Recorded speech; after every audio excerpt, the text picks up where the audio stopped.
Hi. Today I want to talk to you about how you can help a dog heal through the quality of your connection. So, this was a dog named Scooter who had a broken back and a broken pelvis. Okay, he was hit by a car. And we're going to dig into what happened to him and why his healing was number one, impeded, and how we helped get him literally back on his feet. And in case we're meeting for the first time, my name is Mary Debono, and this is the Easier Movement, Happier Dogs podcast. And I want to say right up front, hopefully this never happens to a dog you know, or any dog for that matter. But the story itself can be helpful to learning, like, just the resiliency of dogs and how we can help them. Okay. So it doesn't take a traumatic injury like this for you to be able to apply some of this with your own dogs. Okay. So I'll tell you a little bit about Scooter. Scooter was a small tan dog, mixed breed. This lovely person saw him on the side of a freeway in Los Angeles. He had apparently been hit by a car. And thank goodness he was not aggressive. She was able to place him very gently in her car, and she took him straight to a vet. And he was examined right away, and he had a broken back and a broken pelvis. And they treated him at the vet hospital. And then when he went home, his guardian, his lovely, guardian angel, and she kept him, by the way. They tried to find if he belonged to somebody, but no one came forward. She kept him, and she was told by the vet, just, put him in a small room, like a bathroom, and just let his bones heal, and obviously help him out to go potty, do all those things. So she followed the vet's suggestions to the letter, and she took Scooter back for checkups and all the things. But it was after 8 weeks, and he still was not. He had no intention of walking. It's like he wasn't getting up. He would just drag himself around with his front legs. He was so worried about that hind end, right? Because think about, it was his lower back and his pelvis that were broken in several places. So it was very painful for him. And even, you know, as the bones were healing, he still didn't want to use his hind legs. And, she would take him back. He'd get a new set of radiographs. He was x-rayed again. It's like the bones are completely healed. Why isn't he walking? So that's when she called me. Now his guardian angel was a horse person, is a horse person, and I was coming to Los Angeles. I don't live in Los Angeles, but I was coming to Los Angeles to do an equine clinic, to work with lots of horses and riders there at this stable where she kept her horse as well. So this poor little guy, Scooter, he was an anxious dog, which don't blame him. So she brought him to the stable. She had called me ahead of time, and we decided not to take him out of the car because he was very comfortable and relaxed on the front seat of her gray Volvo. And instead, what I did was, luckily I'm flexible, because what I did was I just crouched down on the floor in front of him, and that's how I worked, because that would be the most relaxing environment for Scooter. And it's really important when you're working with a dog or human, a horse, or anyone, that you create the right environment for learning and improving. And so reducing any anxiety is really, really important. Okay.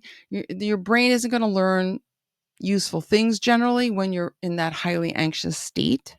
So we wanted to reduce his anxiety. So I was like, I can get in there and crouch down and work with him. So that's what we did. So now you might be wondering, like, why didn't Scooter stand on his own? Okay. It's because it's like even though the bones had healed, his nervous system hadn't got the message that it was safe to stand.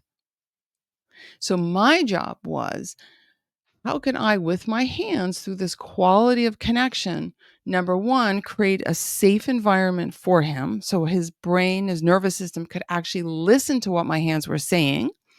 And then number two, actually give him the sensory information to help stimulate his nervous system to recognize it could stand. So one way I did this was, and this isn't a how-to. You really need to like go through a lot more training before you try this at home, and never, I would say, with an injured animal. But one of the things I started doing was just basically creating the sensations of movement from his paws up the leg. And I started with the front legs, which were uninjured, right? And then it was just basically like a thought. That's how gentle I was. It wasn't even, but it was just getting that idea and really giving him what I considered like a blueprint of how the movement could go through his body from the paw. And he's lying on his side. Okay. I'm not trying to make him stand up. No, no, no. He's lying comfortably on his side. But in a way, I was simulating standing, because then I actually use something flat and firm very gently against his foot.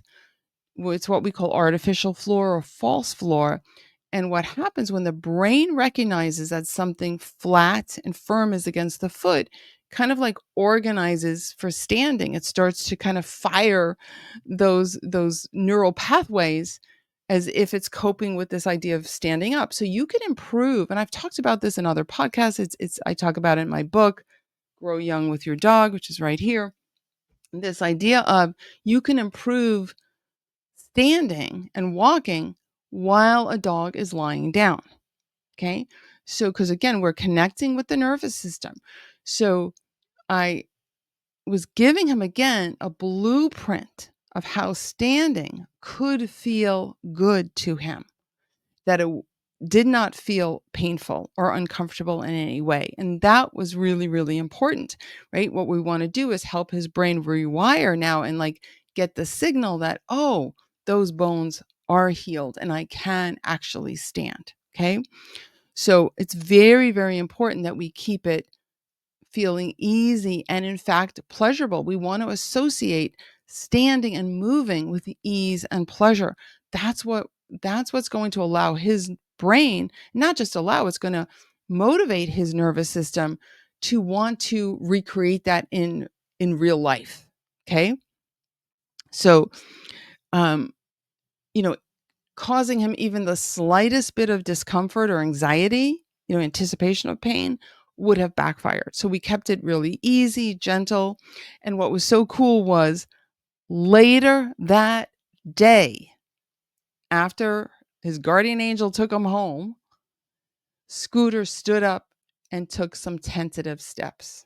I mean, how cool is that? Okay. How cool is that? So, um, and then she asked, like, will you see him again? Not that same day, but in the future, because she was so excited. She's like, we have to build on this. Okay.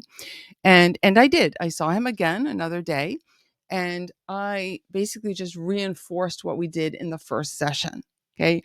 I, you know, I now gave him more input into how he could move. It's like I did different things with my hands to kind of pretend, if you will, to stimulate this idea of walking, of movement of the limbs, of movement through the skeleton, which is what happens when we walk, whether we're a dog, a horse, a human.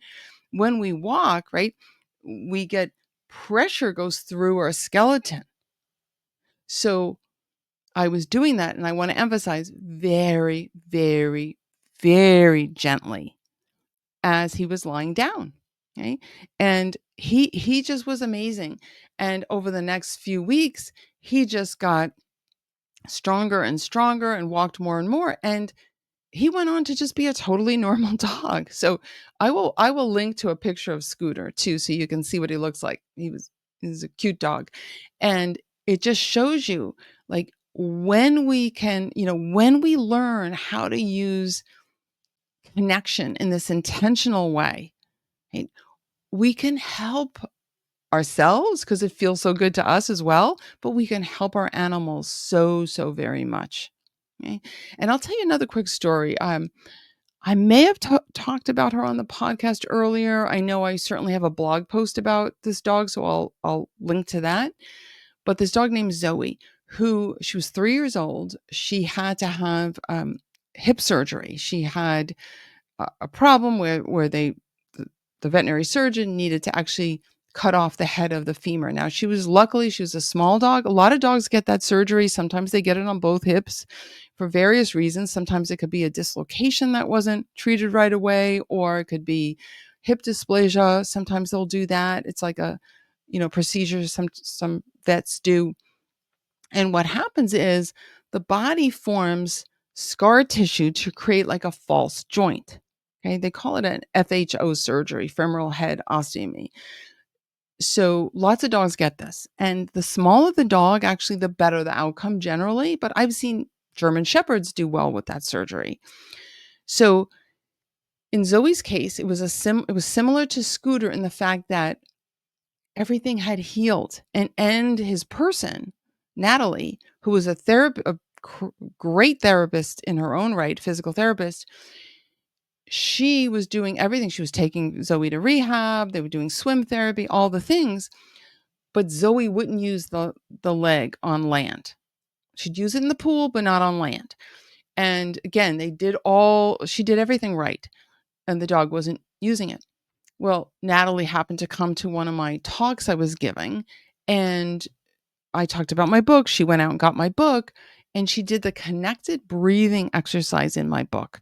And I have a free thing of this. So if you don't have the book and you don't want to get the book, I can link to a free video I did about connected breathing that gives you at least the foundation of connected breathing. And she did that. And I always say how connected breathing is like a reset for you and your dog. It's like it sort of like clears the slate in a lot of ways, and it just like quiets the nervous system. And what happened in Zoe's case was she did the connected breathing exercise with Zoe, and Zoe got up and used the leg. It's like her brain needed to have all that noise of anticipation of pain cleaned out, like quieted down. So I think of discomfort, or even the anticipation of discomfort, like that anxiety, as like noise, background noise in the nervous system.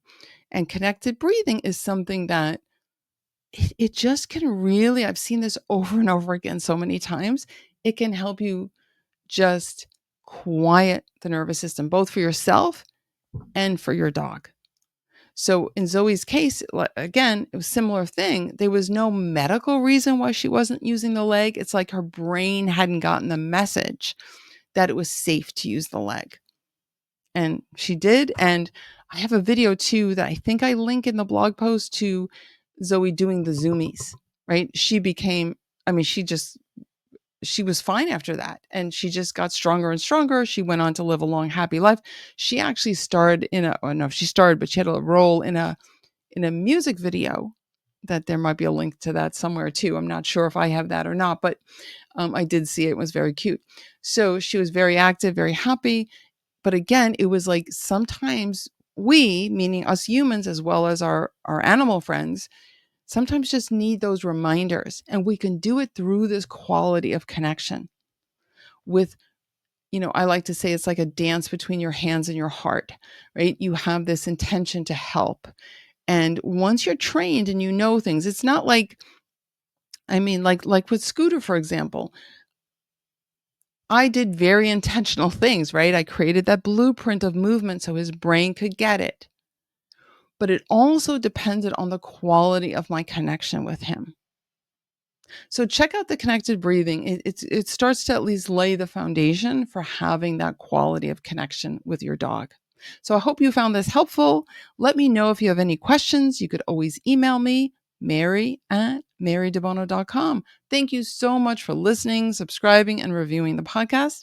And I look forward to talking to you again soon. Bye for now.